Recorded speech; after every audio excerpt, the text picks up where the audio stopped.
Hi everyone. So this is the last video of history chapter 2, writing and city life. In this video we will be discussing three topics. First is a trading town in a pastoral zone, cities in Mesopotamian culture, and lastly the legacy of writing.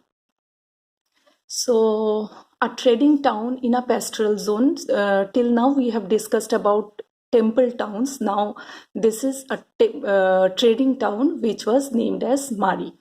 Uh, After 2000 BC, Mari flourished as a trading town. It was located much farther upstream of river Euphrates. Agriculture and animal rearing was carried out in this region. Most of its territory was used for pasturing sheep and goats. The herders used to exchange their young animals, milk, cheese, leather, meat in return of grain, metal tools, etc. And the manure of these flock was also very useful for the farmers. But there were many conflicts among them. When a shepherd took his flock to stream across a sown field, the flock used to ruin the crop. Sometimes these mobile herders raided the agricultural villages and seized their stored goods. Settled group of agriculturists, that's why restricted herders access to rivers and canals to a certain area of path. Sometimes these shepherds would come into the agricultural areas as herders and started working as harvest laborer or hired soldiers, and often became prosperous and settled down on those areas. A few of them gained power and established their own rules afterward. These included Akkadians, Amorites, Assyrians, and Arameans. The kings of Mari were Amorites, and their dress differed from the original inhabitants.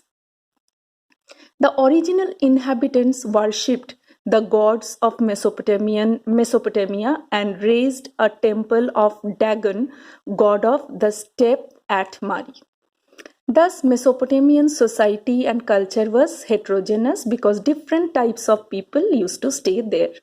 The king had to be vigilant as herders of different tribes were allowed to move in the kingdom.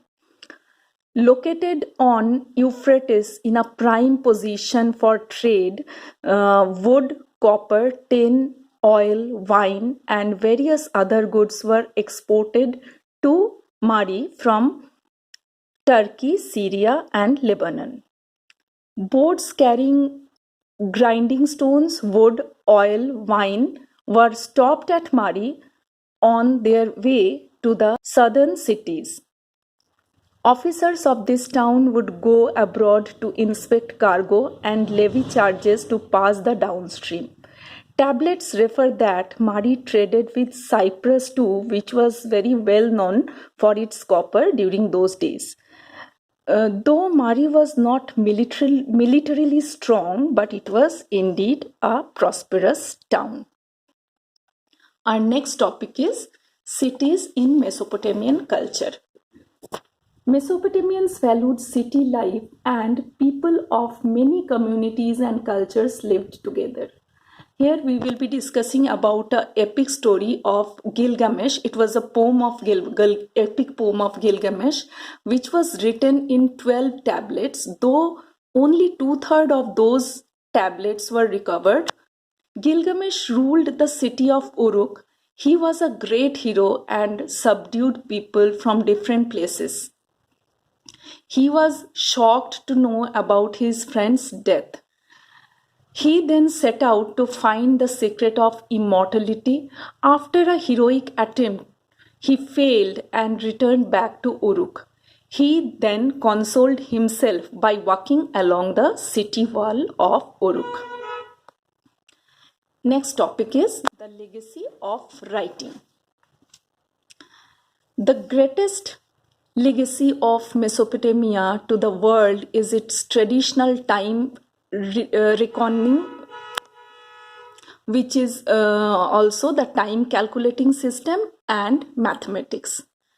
Tablet with multiplication and division, tables, square and square root tables, tables of compound interest, etc. were found dated 1800 BCE.